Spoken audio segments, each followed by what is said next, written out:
Have you ever been asked a question that sounded harmless, yet somehow made your stomach tighten? Like there was a trap hidden beneath the words? Sometimes manipulation doesn't come in the form of commands. It comes in the shape of a question. A question so subtle, it makes you believe you're choosing freely, when in fact someone else is quietly pulling the strings. They don't need to shout, threaten, or argue. All they need is a few carefully chosen words, and your mind begins to bend. Someone asks you a question that sounds perfectly normal, polite even, yet something about it feels off. You feel an invisible pressure to respond right away. Their tone is calm, but the way they phrase it makes your mind uneasy, as if you're being led somewhere you didn't agree to go. That's how skilled manipulators work. They don't issue direct commands. They guide you through subtle, seemingly innocent questions, shaping your thoughts until you deliver the answer they already wanted. The danger? It doesn't feel like control. It feels like your own decision. You think you're acting freely, but in reality, you're being steered like a puppet, tugged by invisible strings of psychology and social pressure. I'm not saying you should start doubting every question you hear, but you should learn to recognize the ones that don't come to understand you. They come to control you. Epictetus once warned, "No one can manipulate you without your participation." That's the key. Awareness is your shield. Today, I'll reveal 5 common questions manipulators use to bend your thoughts and shape your actions, often without you noticing. The third one, in particular, is the most dangerous, because it triggers guilt so deeply that even when you're right, it makes you feel wrong. Once you understand these patterns, you'll see them long before they reach you. You won't need to argue or over-explain. You'll simply stand your ground with quiet strength.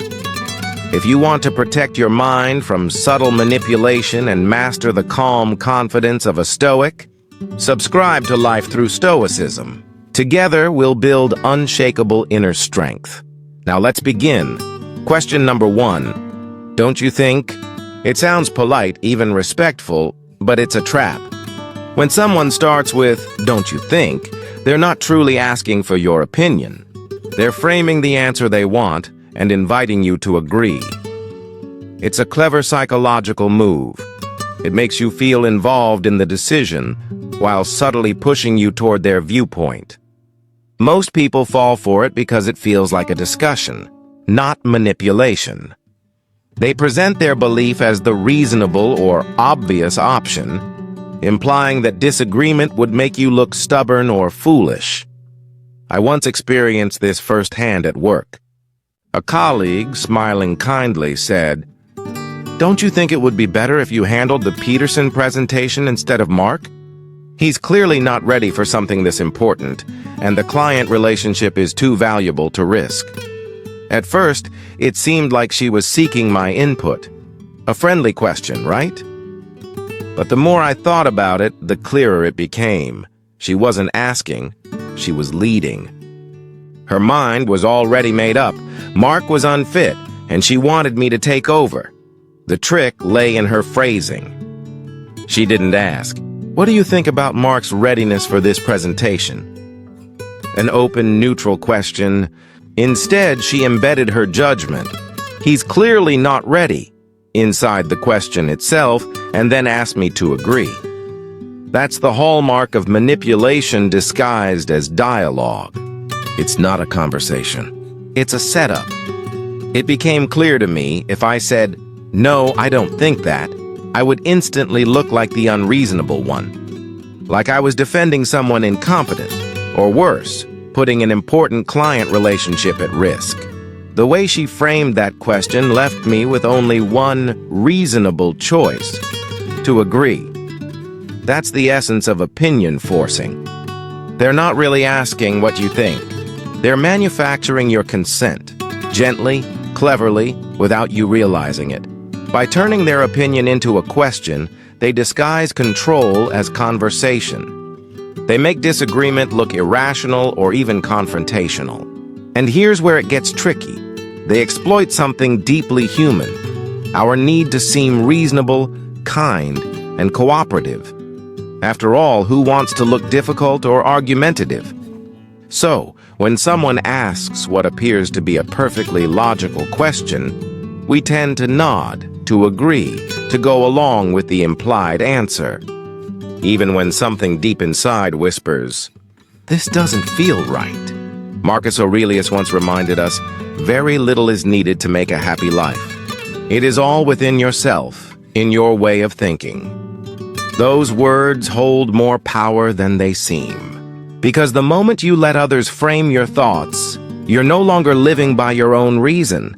You're living by theirs. Your mind, your beliefs, your opinions, these are your sovereign territory. No one has the right to occupy them without your permission. So when you hear someone begin with, "Don't you think?" Pause it, take a breath. Ask yourself, am I really being invited to share my opinion? Or am I being guided toward a conclusion someone else already decided for me? Listen carefully. Are there hidden assumptions tucked into the question? Are they embedding judgments, forcing you to agree with something unspoken? A calm and powerful way to respond is to say, "That's an interesting perspective. I'd like to think about it more carefully. What specific concerns do you have?" By doing this, you gently shift the focus back on them. You make them reveal their true stance instead of hiding behind a neutral question. You'll start noticing how often people use "don't you think" to mask controversial or manipulative opinions, trying to influence your thinking without openly owning their viewpoint. That's not genuine dialogue. It's intellectual cowardice disguised as collaboration. Remember, real questions seek understanding. Manipulative questions seek compliance. When someone truly values your opinion, their question leaves room for any answer, right, wrong, or different. But when they want to control your thinking, they shape the question so only one answer sounds reasonable. And that's just one of the many subtle traps manipulators use. Some don't bother disguising their intent at all. They take a more direct route, not to gain your agreement, but to make you feel guilty for the choices you've made. Question number 2. Why would you? At first it might sound like curiosity, but in reality this question doesn't seek an explanation. It delivers a verdict. When someone says, "Why would you do that?" they're not genuinely trying to understand you. They're implying that your choice was foolish, your reasoning flawed, your decision indefensible. The tone, the timing, even the raised eyebrow. Everything in their delivery screams judgment. Yet the words themselves seem neutral, making it nearly impossible to call out the attack directly. It's criticism wrapped in curiosity, a quiet form of emotional warfare that slips past your defenses before you even realize what's happening. We talked about how manipulators disguise judgment as curiosity, asking, "Why would you?" Not to understand, but to make you doubt yourself. And I know exactly how that feels, because I've experienced it firsthand. Several years ago, I decided to change my career path, a decision that would completely reshape my life. I had been working in corporate finance for over a decade. The job was stable, well-paying, and looked successful from the outside. But inside, I felt increasingly unfulfilled, as if each day was slowly draining a part of me. After months of reflection and planning, I made the leap. I chose to move into consulting, a field that offered more variety, freedom, and the opportunity to work with different companies and people. It wasn't a reckless move. It was a deeply thought-out one. When I shared the news with my family, most of them were supportive. They congratulated me for pursuing something meaningful. But there was one relative who reacted differently. At a family dinner, she looked at me with what appeared to be genuine concern and asked, "Why would you leave such a stable job to chase something so uncertain? I mean, you have a mortgage, responsibilities. Why would you take such a risk at this stage in your life?" Her tone was soft, but her words cut deep. It wasn't curiosity, it was criticism in disguise. She wasn't seeking to understand my motivation. She was expressing disapproval while keeping a mask of concern, and that's the brilliance and danger of this type of manipulation. If I confronted her, she could easily say, "Oh, I was just asking. I'm only worried about you." But beneath those words was the real message. "I think you're making a terrible mistake, but I'll let you figure it out the hard way." The worst part? This tactic puts you instantly on the defensive. You start explaining yourself, defending decisions you've already carefully made. You find yourself rehashing your reasoning, trying to sound rational, while they sit there calm and composed, playing the role of the reasonable one. And slowly, without realizing it, you start doubting yourself. You start thinking, am I being too impulsive? Too idealistic? Maybe they're right. This is the subtle poison of manipulation.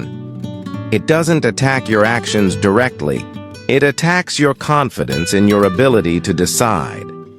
Seneca once wrote, "It is not the man who has too little, but the man who craves more, who is poor." In other words, poverty isn't always about money. It can also be about judgment. Don't let others make you feel poor in judgment just because they question every choice you make. Your decisions are shaped by your experiences, your priorities, your values, things they may never fully understand. So how do you tell the difference between genuine curiosity and hidden judgment? It's simple. Watch what happens after you answer. When someone is genuinely curious, they listen. They might ask follow-up questions to better understand your perspective. But when someone is masking judgment as curiosity, their response will always carry a tone of doubt. Another skeptical question, a raised eyebrow, a subtle sigh. A powerful way to handle this is to say calmly, "I'm happy to explain my reasoning if you're genuinely curious, but I sense a bit of concern in your question. What specifically worries you about this decision?" This approach does two things at once. It acknowledges their concern while exposing their hidden intent. If they truly care, they'll open up about their worries and have an honest conversation. But if they're just being manipulative, they'll become defensive or back off entirely because their tactic no longer works once it's named. The goal here isn't to reject all forms of questioning. Sometimes people do have legitimate concerns that deserve to be heard, but it's vital to learn the difference. Questions that come from respect and care seek understanding. Questions that come from judgment and control seek submission. And once you see that distinction clearly, no one, no matter how subtle, can make you doubt yourself again. We uncovered how disguised curiosity can turn into quiet judgment, a tactic that slowly makes you question your own decisions. But now we arrive at something far more dangerous, a form of manipulation that doesn't just challenge your choices, it challenges your character. This is the third tactic, and it cuts deep into your emotions and your sense of moral duty. Question number 3. Don't you care about? These are the cruelest words in the manipulator's arsenal, because they don't question your reasoning, they question your humanity. When someone asks, "Don't you care about?" they're not genuinely interested in your priorities or feelings. They're implying that if you don't do what they want, you must be heartless, ungrateful, or lacking basic decency. It's not a question. It's emotional blackmail wearing the mask of moral concern, and it's devastating because it strikes right at the center of who you believe yourself to be. A good, caring, responsible person. It plants a seed of guilt, whispering that your choices expose something shameful, that perhaps deep down, you're not as kind or compassionate as you think. I learned this lesson through years of painful experience with my own mother. Throughout my adult life, whenever I couldn't attend every family gathering because of work, travel, or simply needing rest, and she would use this phrase like a blade wrapped in silk. Don't you care about family anymore? It was never really a question about my love for family. I cared deeply, I always had. I called often, stayed in touch, visited whenever possible, and made every effort to remain connected despite a demanding career. But that wasn't what she was asking. She wasn't curious about my feelings.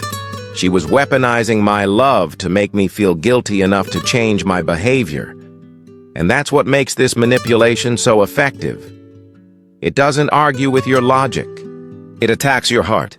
Suddenly, every conversation wasn't about practical realities, like schedules or commitments, but about my morality. I found myself defending my character instead of explaining my situation. I'd say things like, "Of course I care. Family means everything to me," and then over-explain, over-justify, as if I needed to prove that I was a good person just to earn understanding. That's the genius and cruelty of this tactic. It reframes boundaries as betrayal. It turns "I can't right now" into "I don't care enough." Because when someone asks, "Don't you care about your family?" how can you possibly answer without sounding defensive? Saying "I do care, but I can't make it this time" never feels enough. It sounds hollow, even selfish, because the question itself was designed to make it so. The manipulator hides behind morality. They create an impossible standard, that caring people never get tired, never say no, never have limits. It's a trap where your normal human boundaries are painted as moral failure. And that's why this tactic works so well, because it doesn't target your ego or your pride. It targets your values. They find what matters most to you: your family, your friendships, your sense of justice, your compassion, and then twist it into a tool of control. Your love becomes the weapon used against you. It's emotional hostage-taking. Your conscience is the ransom, and over time, it leaves real scars. When people keep questioning whether you care, whether you're good, loyal, selfless enough, you start to believe them.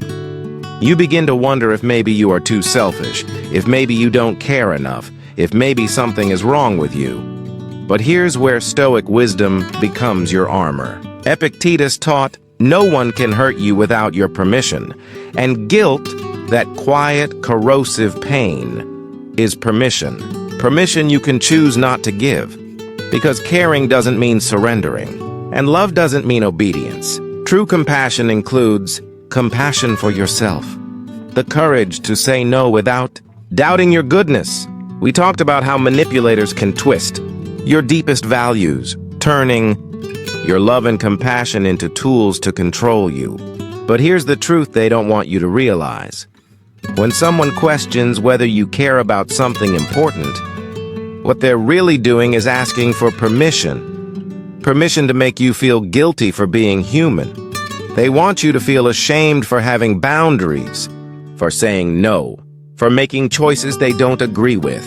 But caring about something does not mean you must sacrifice everything else for it. You can love your family deeply and still have work obligations. You can care about helping others and still protect your own energy. You can support a noble cause and still take time to rest and care for your own health. Caring doesn't mean surrendering. Boundaries don't mean selfishness. And saying no doesn't mean you stopped caring. When someone tries to guilt you with this kind of manipulation, one of the most powerful ways to respond is to separate your values from their demands. You can calmly say, "Of course I care about family. I'm just curious. Why are you questioning that? What exactly are you hoping I'll do here?" That simple question changes everything. It acknowledges your values, but shifts the focus back to the real issue, their request. Because in that moment, you're refusing to accept their false premise, the idea that caring must automatically equal compliance. You're showing that you understand the difference between having values and being manipulated through them. And more importantly, you're forcing them to speak honestly, to stop hiding behind moral guilt and directly state what they actually want. This response is not defensive. It doesn't argue or justify. It simply reclaims the conversation, pulling it away from emotional accusation and back toward rational discussion. Because the goal isn't to convince others that you're a good person. The goal is to recognize when your goodness is being used as a weapon. True care, real love, genuine compassion, none of these require you to prove your worth through obedience. Healthy relationships never demand that you sacrifice your peace just to show your loyalty.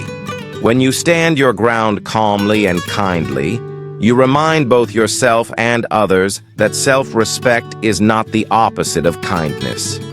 It's part of it. But emotional guilt is only one side of manipulation. There's another, quieter weapon, one that doesn't guilt you about the past, but makes you afraid of the future. That's where we come to question number 4. What if? These are the most paralyzing questions of all, because they don't sound hostile. They sound helpful. They wear the mask of caution, but underneath they feed your fears until you stop moving entirely. When someone constantly asks, what if the market crashes? What if it doesn't work out? What if you fail? They're not helping you prepare. They're programming your mind with fear. It's analysis paralysis disguised as realistic planning. And yes, thinking ahead is important, but there's a difference between assessing risks and implanting fear. One helps you prepare for challenges. The other makes you too scared to even begin. This tactic floods your thoughts with worst-case scenarios until you can't see any other possibility. It replaces logic with anxiety, turning every potential step forward into a potential disaster. I experienced this myself when I was preparing to start my own consulting business. After years of working for others, I finally had the skills, clients, and savings to go independent.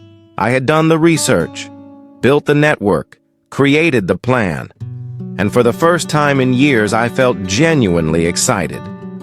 Then, I shared my plans with a colleague, and instead of encouragement, I received a storm of what-ifs. What if the market crashes right after you start? What if your first few clients don't pay? What if you can't find enough projects to survive? What if you get sick and can't work? What if your biggest client disappears? What if the industry changes overnight? Each question felt small at first, but slowly they began to multiply. Each one planted a new seed of fear, rooting itself deeper in my mind. Before long, I found myself lying awake at night, my thoughts racing through endless disaster scenarios. It wasn't planning anymore. It was paralysis. We saw how a simple what if can grow into a forest of fear, turning excitement into hesitation and clarity into chaos. That's exactly what happened to me. At first, my plans for starting the consulting business filled me with confidence and purpose. But the more I entertained those endless what-ifs, the more my enthusiasm began to fade. What started as motivation slowly transformed into anxiety. My excitement turned into unease. My focus became self-doubt. I began second-guessing the very decisions I had already made, reevaluating the research I had thoroughly completed, replaying every scenario in my mind and imagining problems that had never even existed before. That colleague wasn't helping me prepare. He was burying me under fears so heavy that they stopped me from taking any real action, and I only realized the difference when I compared his approach to another conversation I had with a close friend, a successful entrepreneur. Her tone was completely different. She didn't flood me with worst-case scenarios. Instead, she asked thoughtful, constructive questions. How many months of savings do you have as a financial runway? What does your client pipeline look like? Have you built a contingency plan in case something goes wrong? Her questions didn't create panic. They created clarity. They helped me think more wisely, plan more strategically, and act more confidently. That's the difference between genuine guidance and fear implantation. One empowers you to act intelligently. The other paralyzes you into inaction. Fear implantation works because it takes advantage of something deeply rooted in our human psychology, the negativity bias. Our brains are naturally wired to notice potential threats more than potential opportunities. It's a survival instinct that once kept our ancestors alive, but in modern life, it can sabotage our decision-making. When someone constantly paints pictures of disaster, what if this fails? What if that collapses? Your brain treats each scenario as a real and immediate danger. And when those what-ifs pile up, one after another, something happens inside you. Each new question adds another layer of anxiety, another reason to hesitate, another excuse to delay. Soon, you're no longer deciding based on reality. You're deciding based on fear.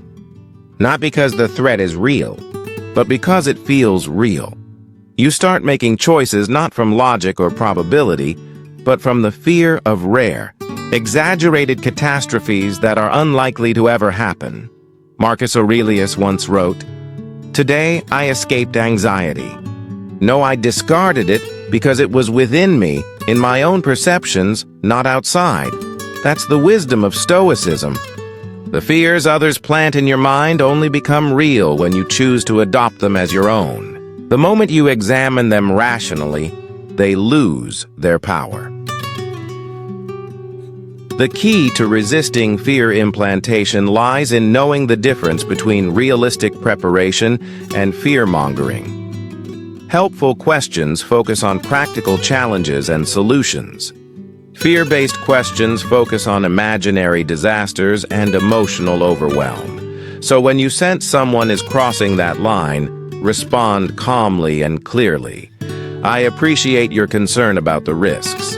I've already considered the main ones and have plans for them. What kind of support or insight are you offering?" This kind of response does two powerful things. First, it shows that you've done your homework, that you're making informed decisions, not reckless ones. Second, it reveals their true intention. People who genuinely want to help will offer constructive advice, ideas, or resources. But people who simply want to feed your fear will usually back down the moment you ask for real support. The point isn't to ignore every risk or shut out all concern. It's to base your choices on reason, not panic. You can acknowledge potential challenges without being consumed by them. You can be cautious without being crippled. You can be prudent without being paranoid. That's how you separate genuine care from manipulation, clarity from confusion, preparation from paralysis. But while fear implantation attacks your courage to act, the final manipulation tactic strikes even deeper. It targets something far more personal: your confidence in your own abilities and judgment. We talked about how fear implantation attacks your courage to act, but the next tactic goes even deeper. It doesn't just make you afraid of the future, it makes you question yourself. This is question number 5. Are you sure you're... These are some of the most insidious and destructive questions you'll ever encounter, because they don't challenge your plans, they challenge your confidence. When someone asks, "Are you sure you're ready?" or "Are you sure you're qualified?" they're not genuinely checking on your preparation. They're planting a seed of doubt in your mind, a quiet strategic whisper that says, "Maybe you're not good enough." It's a surgical strike against your self-belief, disguised as a friendly concern. This kind of question is especially damaging because it attacks you at the exact moment you need confidence the most. Right before a big challenge, a major opportunity, or an important decision. It's never random. The timing is always deliberate. The manipulation works by shifting your focus. Instead of asking, "Am I prepared?" a question that leads to action and improvement, your mind spirals into, "Am I even capable?" And that's a dangerous shift, because while preparation can be measured, self-worth cannot. I remember experiencing this manipulation firsthand right before what was supposed to be a career-defining presentation. I had been chosen to present our company's new strategic initiative to the board of directors, a group that included several top industry leaders. It was a huge opportunity, one I had spent weeks preparing for. I knew the material by heart, anticipated every possible question, and genuinely felt confident. Then, just hours before the presentation, a colleague approached me in the hallway. She smiled politely and said, "Are you sure you're ready for this? I mean, it's a really sophisticated audience. They can be quite tough on anyone who's not completely on top of their game. Are you sure you've thought through all the technical details they might bring up?" In an instant, my confidence cracked. Suddenly, I began doubting everything. Had I missed something? Had I truly prepared enough? Was I really good enough to stand in that room? Her questions didn't point to any specific issue. They only made me question my entire competence. And the worst part was that her concern sounded so reasonable. She wasn't calling me incompetent. She was just asking questions, but the damage was done. I walked into that presentation not as a confident professional, but as an imposter, afraid that at any moment someone might find out I didn't belong there. Later, I realized the truth. That colleague wasn't trying to help. She was undermining my confidence, and I only understood the difference after comparing her behavior to how my mentor had prepared me for important presentations in the past. He would ask specific questions, things that actually improved my performance. Have you practiced the implementation section? What's your backup plan if they challenge the budget? His questions made me stronger. Hers made me smaller. That's the essence of competence undermining. It preys on the healthy humility that every capable person has. Most competent people are aware of their limits. Manipulators take that self-awareness and stretch it into self-doubt. They don't attack you openly. They let your own mind do the damage for them. By questioning your readiness in vague terms, they make you replay every step, every flaw, every possible mistake. They don't have to prove you're not capable. They only need to make you wonder if you are. Seneca once wrote, "It is likely that some troubles will befall us, but it is not a present fact." How often has the unexpected happened? How often has the expected never come to pass? And that's the truth. The failures, flaws, and fears manipulators make us imagine are not real. They're mental projections, shadows that vanish the moment you stop giving them power. The key to defending yourself from this kind of manipulation is simple. Learn to distinguish between constructive preparation and confident sabotage. Constructive questions are clear and actionable. They focus on specific areas you can improve. Sabotaging questions are vague and emotional. They make you feel like you are the problem. A powerful response might be, "I'm as prepared as I need to be for this situation." Is there something specific you think I should work on, or are you just expressing general concern? This type of reply achieves two things. It shows calm confidence without arrogance, and it forces them to reveal their true intent. Those who genuinely want to help will offer concrete suggestions or acknowledge that you seem well prepared. But those who are trying to undermine you will usually back down because they never had anything real to offer in the first place. When you begin to recognize these patterns across all 5 manipulative questions, something powerful happens. You start to see that manipulation isn't always about controlling your actions. It's about controlling your state of mind, your emotions, your focus, your inner balance. And that's where Stoic wisdom becomes your greatest armor. Your mind is your final fortress. Once you learn to guard it, to decide which thoughts deserve your attention and which don't, you become truly unshakable. Not because the world stops testing you, but because you've learned the Stoic truth. You cannot control what others say, but you can always control what deserves your emotional energy. If this message helped you recognize manipulation in your own life, Please like this video so others can learn the same. And subscribe to Life Through Stoicism for more practical wisdom to help you protect your peace of mind. Guard your thoughts wisely. They determine everything else.